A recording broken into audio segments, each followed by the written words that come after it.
The Lord is near to all who call on him, to all who call on him in truth.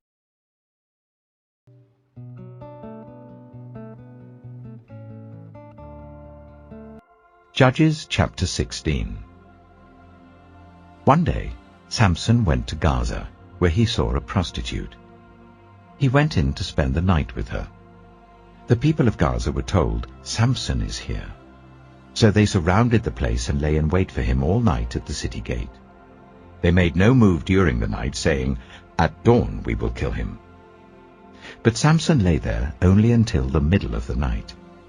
Then he got up and took hold of the doors of the city gate, together with the 2 posts, and tore them loose, bar and all.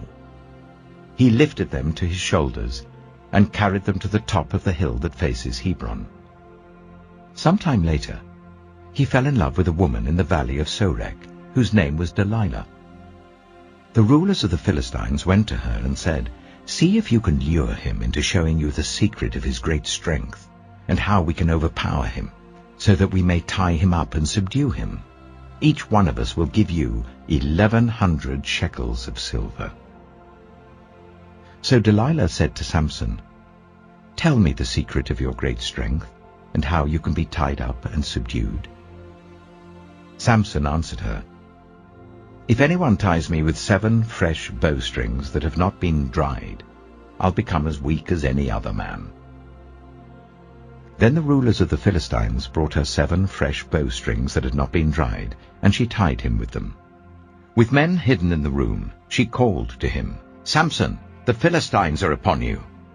But he snapped the bowstrings as easily as a piece of string snaps when it comes close to a flame. So the secret of his strength was not discovered. Then Delilah said to Samson, "You've made a fool of me. You lied to me. Come now, tell me how you can be tied."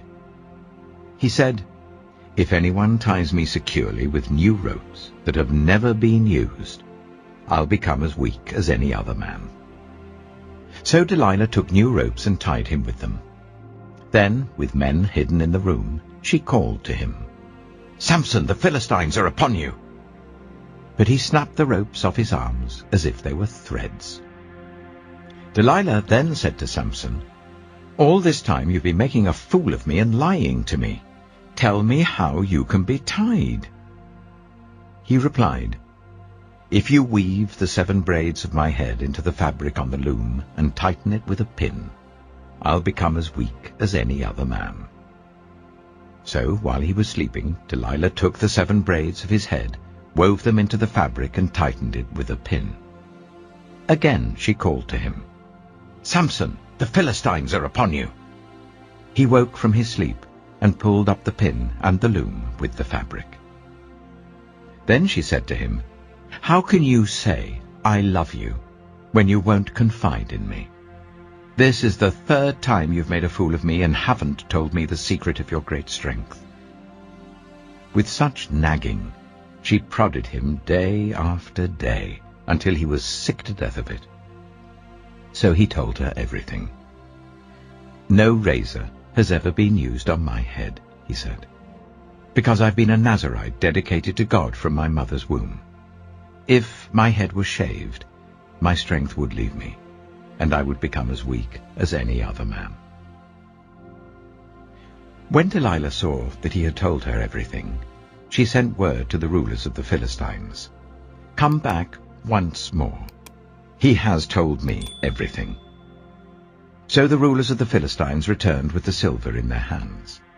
After putting him to sleep on her lap, she called for someone to shave off the 7 braids of his hair, and so began to subdue him. And his strength left him. Then she called, "Samson, the Philistines are upon you." He woke from his sleep and thought, "I'll go out as before and shake myself free." But he did not know that the Lord had left him. Then the Philistines seized him, gouged out his eyes, and took him down to Gaza. Binding him with bronze shackles, they set him to grinding corn in the prison. But the hair on his head began to grow again after it had been shaved. Now the rulers of the Philistines assembled to offer a great sacrifice to Dagon, their god, and to celebrate, saying, "Our God has delivered Samson our enemy into our hands." When the people saw him, they praised their God, saying, "Our God has delivered our enemy into our hands, the one who laid waste our land and multiplied our slain." While they were in high spirits, they shouted, "Bring out Samson to entertain us." So they called Samson out of the prison, and he performed for them. When they stood him among the pillars, Samson said to the servant who held his hands, "Put me where I can feel the pillars that support the temple, so that I may lean against them." Now the temple was crowded with men and women. All the rulers of the Philistines were there, and on the roof were about 3,000 men and women watching Samson perform. Then Samson prayed to the Lord, "Sovereign Lord, remember me. Please, God, strengthen me just once more, and let me with one blow get revenge on the Philistines for my 2 eyes." Then Samson reached towards the 2 central pillars on which the temple stood. Bracing himself against them, his right hand on the one and his left hand on the other, Samson said, "Let me die with the Philistines."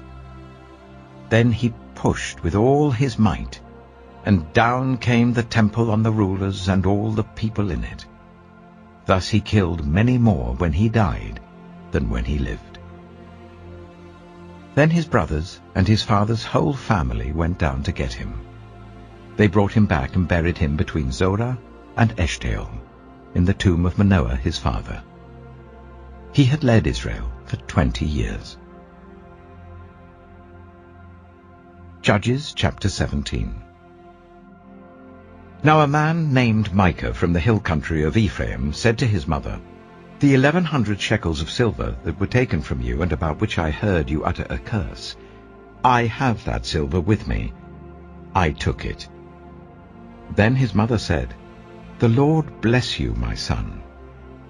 When he returned the 1,100 shekels of silver to his mother, she said, "I solemnly consecrate my silver to the Lord for my son to make an image overlaid with silver. I will give it back to you." So after he returned the silver to his mother, she took 200 shekels of silver and gave them to a silversmith who used them to make the idol, and it was put in Micah's house. Now this man Micah had a shrine, and he made an ephod and some household gods, and installed one of his sons as his priest. In those days Israel had no king. Everyone did as they saw fit. A young Levite from Bethlehem in Judah, who had been living within the clan of Judah, left that town in search of some other place to stay. On his way, he came to Micah's house in the hill country of Ephraim. Micah asked him, "Where are you from?" "I'm a Levite from Bethlehem in Judah," he said, "and I'm looking for a place to stay." Then Micah said to him, "Live with me, and be my father and priest, and I'll give you 10 shekels of silver a year, your clothes and your food." So the Levite agreed to live with him, and the young man became like one of his sons to him. Then Micah installed the Levite, and the young man became his priest and lived in his house. And Micah said, "Now I know that the Lord will be good to me, since this Levite has become my priest." Judges chapter 18. In those days Israel had no king. And in those days the tribe of the Danites was seeking a place of their own where they might settle, because they had not yet come into an inheritance among the tribes of Israel. So the Danites sent 5 of their leading men from Zorah and Eshtaol to spy out the land and explore it. These men represented all the Danites. They told them, "Go, explore the land." So they entered the hill country of Ephraim and came to the house of Micah, where they spent the night. When they were near Micah's house, they recognized the voice of the young Levite. So they turned in there and asked him, "Who brought you here? What are you doing in this place? Why are you here?" He told them what Micah had done for him, and said, He has hired me, and I am his priest." Then they said to him, "Please inquire of God to learn whether our journey will be successful." The priest answered them, "Go in peace. Your journey has the Lord's approval."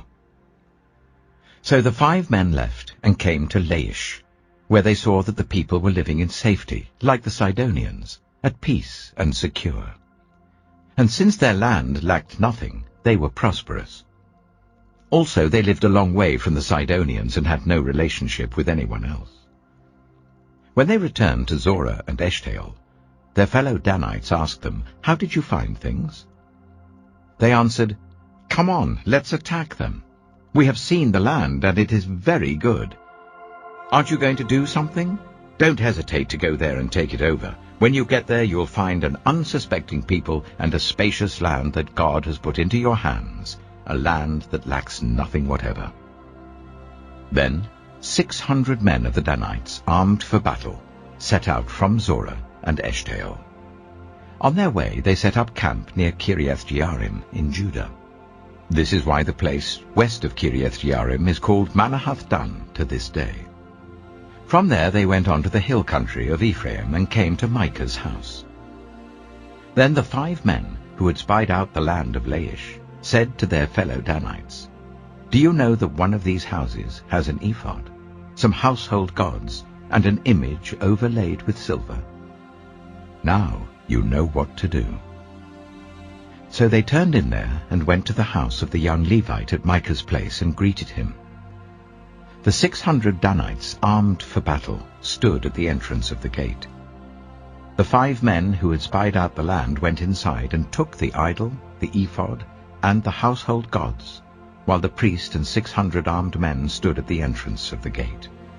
When the 5 men went into Micah's house and took the idol, the ephod, and the household gods, the priest said to them, "What are you doing?" They answered him, "Be quiet, don't say a word. Come with us and be our father and priest. Isn't it better that you serve a tribe and clan in Israel as priest, rather than just one man's household?" The priest was very pleased. He took the ephod, the household gods, and the idol, and went along with the people. Putting their little children, their livestock, and their possessions in front of them, they turned away and left. When they had gone some distance from Micah's house, the men who lived near Micah were called together and overtook the Danites. As they shouted after them, the Danites turned and said to Micah, "What's the matter with you that you called out your men to fight?" He replied, "You took the gods I made, and my priest, and went away. What else do I have? How can you ask, 'What's the matter with you?'" The Danites answered, "Don't argue with us, or some of the men may get angry and attack you, and you and your family will lose your lives." So the Danites went their way, and Micah, seeing that they were too strong for him, turned round and went back home. Then they took what Micah had made, and his priest, and went on to Laish against a people at peace and secure. They attacked them with the sword and burned down their city. There was no one to rescue them because they lived a long way from Sidon and had no relationship with anyone else. The city was in a valley near Beth Rehob. The Danites rebuilt the city and settled there. They named it Dan, after their ancestor Dan, who was born to Israel, though the city used to be called Laish. There the Danites set up for themselves the idol, and Jonathan, son of Gershom, the son of Moses, and his sons were priests for the tribe of Dan until the time of the captivity of the land. They continued to use the idol Micah had made, all the time the house of God was in Shiloh. Finally, brothers and sisters, whatever is true, whatever is noble, whatever is right, whatever is pure, whatever is lovely, whatever is admirable, if anything is excellent or praiseworthy, think about such things. Whatever you have learned, or received or heard from me, or seen in me, put it into practice, and the God of peace will be with you. The grace of the Lord Jesus Christ be with your spirit. Amen.